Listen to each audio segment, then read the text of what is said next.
Cara, poucos técnicos do futebol foram tão incríveis como o Eni Andrade. Esse cara sabia muito de futebol e tinha uma habilidade fora do comum de mudar um time ou um jogo em poucos minutos.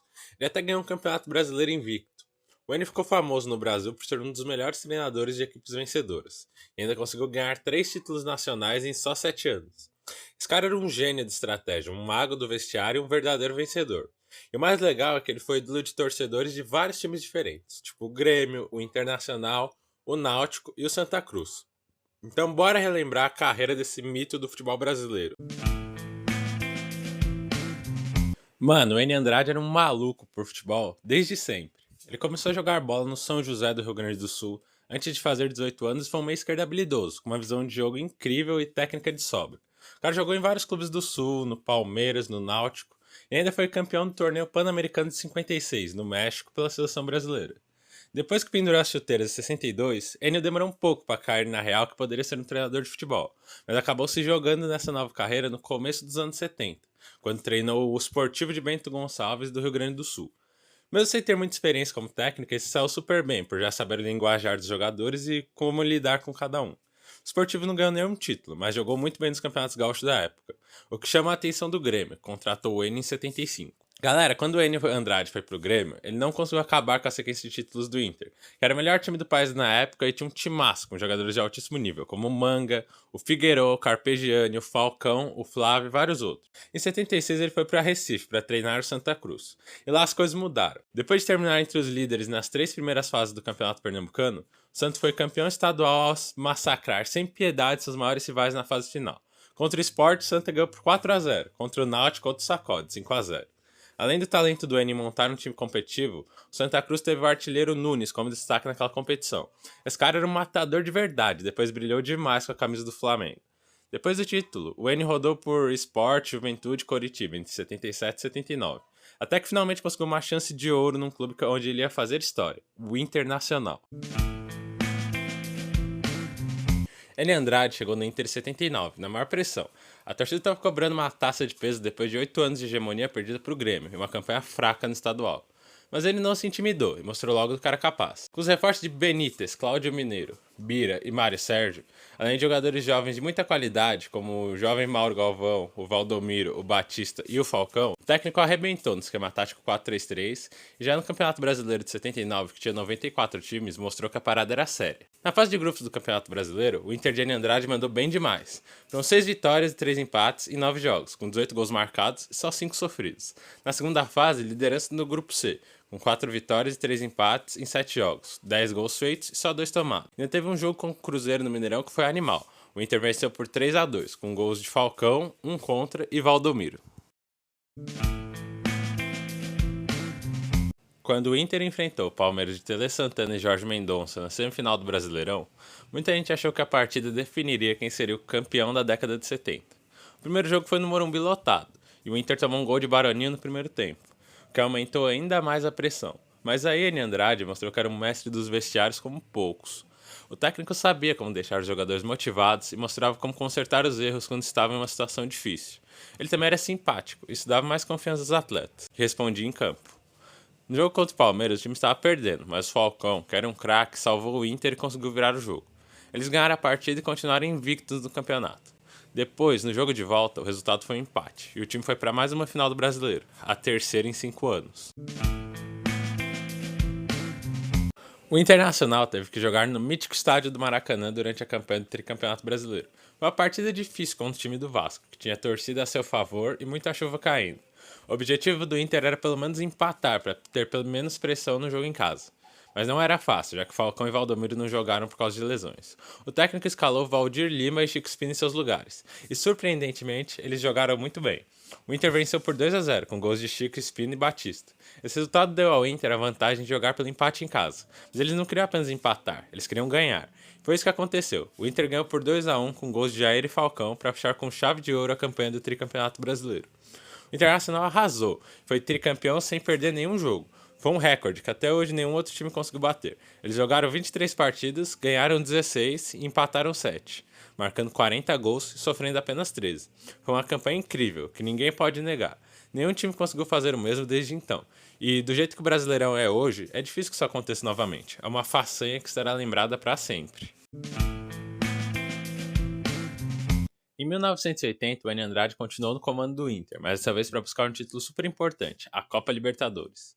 Na primeira fase, a equipe arrasou e conseguiu se classificar com 4 vitórias, um empate e uma derrota em 6 jogos, deixando para trás o Vasco, o Deportivo Galícia e o Táchira. Na fase final, o Inter jogou muito bem e ganhou do Vélez Sarsfield por 3-1 em casa e por 1-0 fora. Eles também empataram sem gols contra o América de Cali em casa e fora. Com esses resultados, os colorados chegaram pela primeira vez na final do torneio, mas um fato triste acabou prejudicando o time. O Falcão, maior ídolo da história do Inter, foi vendido para a Roma da Itália e jogaria suas últimas partidas com a camisa vermelha naquela decisão contra o Nacional do Uruguai. No primeiro jogo a torcida até vaiou o cara, mas no fundo todo mundo estava triste com a situação. O jogo acabou empatado sem gols. No jogo de volta, o Inter não conseguiu segurar os caras do Nacional e perdeu por 1-0, o que garantiu o bicampeonato da Libertadores para os uruguaios. Em 81, Enio surpreendeu todo mundo e assinou com o Grêmio. A galera ficou meio desconfiada, mas ele mostrou que estava com tudo e liderou o time do Grêmio por uma fase incrível e cheia de vitórias. O time era muito sólido na defesa, com o goleiro Leão, o uruguaio Hugo de León, os jovens talentosos Nilmar e China, além de vários outros jogadores feras. O ataque também era de peso, como o famoso Tarcísio, Paulo Isidoro, Casemiro, Paulo Roberto e Baltazar. O Campeonato Brasileiro de 81 continuou com um monte de times, 44 para ser exato. O Grêmio estava nessa e conseguiu se classificar para a segunda fase, ficando em quarto lugar no grupo B. Foram 4 vitórias, 2 empates e 3 derrotas em 9 jogos, ficando atrás só de Portuguesa, Operário e Goiás e na frente de Corinthians e Botafogo. Teve jogo que o Grêmio mandou muito bem, como a vitória sobre o Corinthians por 1-0 com gol de Tarcísio e o 3-2 em cima do Botafogo no Maracanã, com 3 gols de Baltazar só no primeiro tempo. O Grêmio conseguiu se classificar em segundo lugar no grupo E, perdendo só para o São Paulo, que era um time forte demais. E olha só, na primeira rodada do grupo, Grêmio e São Paulo se enfrentaram no Morumbi, e o São Paulo mandou ver, ganhando de 3-0, com 3 gols do Serginho. Mas calma lá que essa derrota foi fundamental para o Enio Andrade sacar como o time favorito ao título jogava e ver quais pontos poderiam ser explorados numa eventual final. Essa derrota valeu ouro para o Grêmio. Depois de passar pelas fases de grupos, o Grêmio foi enfrentar o Vitória nas oitavas de final. No primeiro jogo, lá na Bahia, o Vitória ganhou de 2-1, mas aí voltou pro Olímpico e o Grêmio botou para quebrar, ganhando por 2-0, com gols de Paulo Isidoro e de Tarcísio. Nas quartas de final, o adversário era o Operário, já conhecido dos gremistas. O primeiro jogo foi em Porto Alegre, o Grêmio mandou ver, ganhando de 2-0, com gols do Wilson Tadei e do Tarcísio. Na volta, a vitória tricolor de novo, dessa vez por 1-0, com gol de Baltazar. Tava chegando perto da decisão. Nas semis, o Grêmio encarou a Ponte Preta, com o goleirão Carlos e meia de cá. No primeiro jogo lá em Campinas, o Grêmio virou o jogo e ganhou por 3-2, com gols de Paulo Isidoro, do Wilson Tadei e do Tarcísio. Na volta, no Olímpico, a torcida gremista botou para quebrar, fez um recorde de público. Quase 100 mil pessoas, sendo 85 mil pagantes. A Ponte Preta até ganhou de 1-0, mas o Grêmio garantiu a vaga na final por ter feito uma campanha melhor. Era hora da decisão, algo inédito para o clube. Na final, eles enfrentaram o São Paulo, o mesmo time que tinha goleado eles por 3-0 na fase de grupos. O time de São Paulo era um esquadrão de respeito, com vários craques de seleção. No primeiro jogo, o Grêmio jogou em casa e levou um golzinho de Serginho, mas no segundo tempo o time voltou com tudo e Paulo Isidoro marcou 2 vezes, deixando a galera do Rio Grande do Sul maluca. A vitória por 2-1 deixou o Grêmio a um empate do título brasileiro inédito. A volta foi no dia 3 de maio, no Morumbi lotado, com mais de 95 mil torcedores. E o tricolor gaúcho precisava só de um empate para levar o caneco do Brasileirão para casa. Mas o São Paulo não ia facilitar as coisas, né? Só que o Grêmio estava com sangue nos olhos e mostrou muita garra e determinação em campo. Depois de um primeiro tempo sem gols, o Baltazar, artilheiro de Deus, fez o gol da vitória aos 19 minutos do segundo tempo. Aí a tranquilidade bateu no time do Grêmio, o São Paulo não teve mais chance. A defesa gremista com Leão, Paulo Roberto, Neymar, De León, Casemiro e China não deixou nenhum ataque passar. Chegou a hora de comemorar muito, porque o Grêmio acabou de se consagrar campeão brasileiro de futebol pela primeira vez. É isso aí, o Morumbi ficou em silêncio, mas a festa foi lá em Porto Alegre. E assim, o técnico Enio Andrade entrou para a história com seu segundo título nacional. E de novo com o time gaúcho. E quem se importa se o Grêmio perdeu o título gaúcho pro Colorado? A festa nacional é muito mais gostosa de curtir.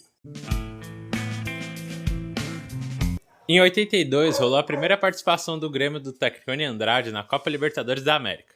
E não foi fácil. O tricolor ficou no mesmo grupo do São Paulo do campeão Peñarol e acabou não se classificando. Foram só uma vitória em 6 jogos, com 3 empates e 2 derrotas, perdendo para o Peñarol por 1-0 e para o Defensor por 2-1. Mas no Brasileirão, o time mostrou que estava embalado e chegou na final de novo. Pelo caminho, o Grêmio eliminou o Vasco, o Fluminense e o Corinthians de Sócrates, dando o show com 2 vitórias. A primeira por 2-1 no Morumbi, com gols de Paulo Roberto e Tarcísio, e a segunda por 3-1 no Olímpico, com gols de Paulo Isidoro, Tarcísio e Baltazar. Na final do campeonato, o Grêmio teve que encarar nada menos que o Flamengo, que era o atual campeão mundial e tinha um timaço, com jogadores como Raul, Leandro, Júnior, Tita, Zico, Andrade, Adílio e Nunes. No primeiro jogo, com mais de 130 mil pessoas lotando o Maracanã, ficou tudo igual em 1-1. Já na volta no Olímpico, a disputa foi tensa e equilibrada, com as equipes não conseguindo marcar nenhum gol.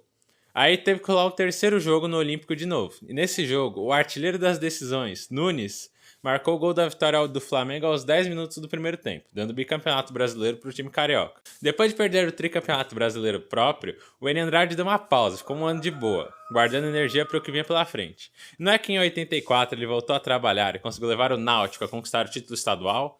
Tinha um timaço com Mazzaropi, Nilmar, Sivaldo e outros caras muito bons. Aí depois dessa vitoriosa passagem pelo Náutico, o Enio chamou a atenção do Coritiba, que conseguiu contratar ele para o Campeonato Brasileiro de 85. E foi uma escolha abençoada, porque o Enio Andrade é fera. Enio chegou no time paranaense e mudou completamente a forma de jogar. O cara colocou seus jogadores para puxar rolos compressores de 200 kg e praticar corridas de resistência para fortalecer as pernas e ganhar fôlego. Isso foi fundamental para o time aguentar a reta final do Brasileiro.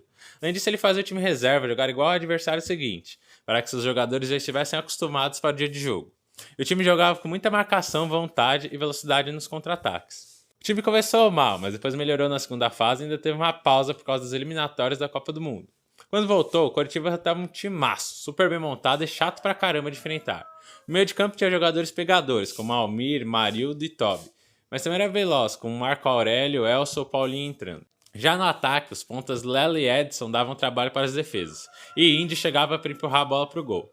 O esquema de jogo era diferente de tudo, e por isso era difícil demais jogar contra o time alviverde. Na fase pré-semifinal, o Coxa venceu o Sport, empatou com eles e ainda ganhou do Corinthians e do Joinville. Só perdeu para o Corinthians em São Paulo. Nas semifinais, o Coritiba era azarão contra o Atlético Mineiro, mas jogou demais. No primeiro jogo, no estádio Couto Pereira, o time venceu por 1-0, com gol de Heraldo. A torcida estava tão empolgada que parecia que o estádio ia desabar. No segundo jogo, o time jogou na defesa, mas contou com o goleiro Rafael, que fez uma atuação magistral. Ele pegou tudo e mais um pouco e o jogo acabou 0-0. Os paranaenses conseguiram a vaga no final e era hora de colocar o Paraná no mapa do futebol brasileiro. O Campeonato Brasileiro de 85 foi decidido em uma única partida, no Maracanã, entre duas equipes que tinham a chance de se tornarem gigantes do futebol brasileiro. De um lado, o Coritiba do técnico Enio Andrade e do outro, o Bangu, que estava surpreendendo todo mundo com seus jogadores Marinho e Ado. Mais de 90 mil pessoas lotaram o estádio para torcer pelo Bangu. Teve até torcedores de outros times, como Botafogo, Flamengo, Vasco e Fluminense, torcendo junto com eles pelo bem do futebol carioca. O jogo foi pegado, mas o Coritiba abriu o placar com um golaço de falta do Índio aos 26 minutos do primeiro tempo. O Bangu não desanimou, e 10 minutos depois, Lulinha empatou a partida. Depois disso, ninguém conseguiu balançar as redes novamente, a decisão foi para os pênaltis. Os jogadores do Coritiba tiveram que mostrar muita habilidade na marca da cal, convertendo todas as cobranças. A disputa ficou tensa e o placar ficou empatado em 5-5, indo para chutes alternados. Aí o Ado do Bangu acabou chutando para fora, e o Gomes do Coxa fez o gol que garantiu o título inédito para o time de Coritiba. A comemoração foi gigante, tanto na cidade quanto em campo. Afinal, pela primeira vez na história, um clube do Paraná conquistou o maior título do futebol brasileiro. E o técnico do Coritiba, Enio Andrade, fez história também, se tornando o primeiro tricampeão brasileiro por 3 clubes diferentes, todos da região sul. Não dá para ter consagração maior em um lugar melhor para o mestre. Depois do título brasileiro de 85, ele dirigiu várias equipes nos anos 80, mas não teve muito sucesso como antes. Aí em 89 ele assumiu o Cruzeiro, finalmente encontrou um ambiente bom para finalmente voltar a ganhar títulos. Em 90, o cara levantou o caneco do Campeonato Mineiro e repetiu a dose em 94, sem perder nenhum jogo. Apesar de que tem uns livros e sites que falam que ele treinou o Cruzeiro em 92, mas na real quem comandou a equipe na maior parte da temporada foi o Jair Pereira. Mas o que realmente chamou a atenção foi a Supercopa da Libertadores de 91, quando o Enio ganhou a admiração da torcida azul.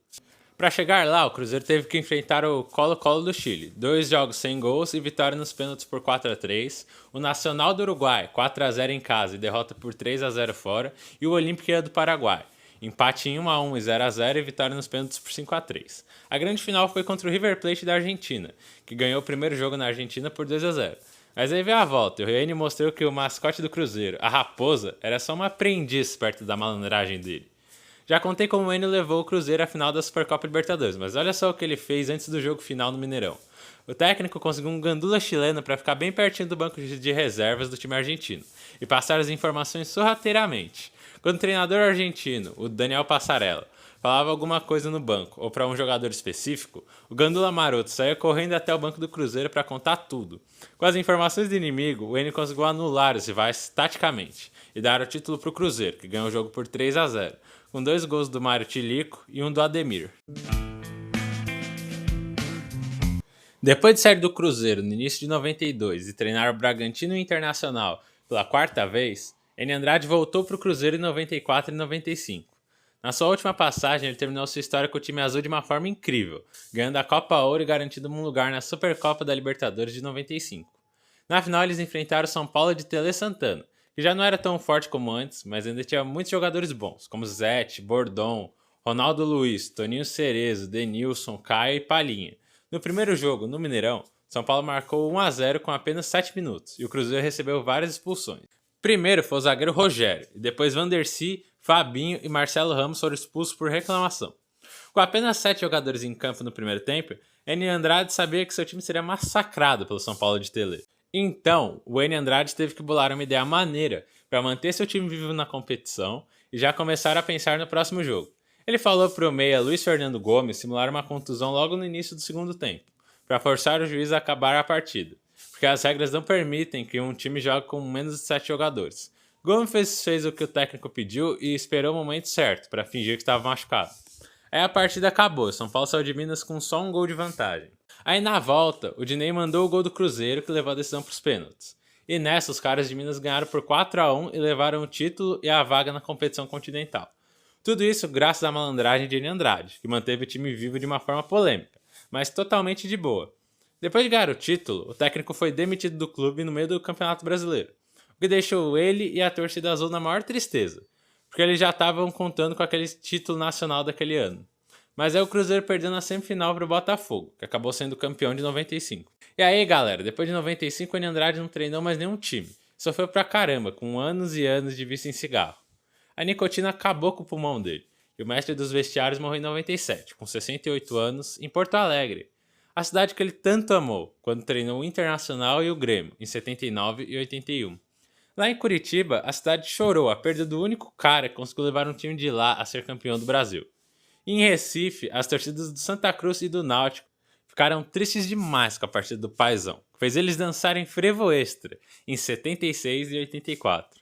O Enio Andrade foi o primeiro cara a ser tricampeão brasileiro por 3 times diferentes, o único campeão brasileiro invicto e um dos poucos técnicos que conseguiu ser ídolo de torcidas rivais. Ele deixou um legado enorme de talento, competitividade e uma técnica rara de montar times campeões. Um técnico que sempre será imortal.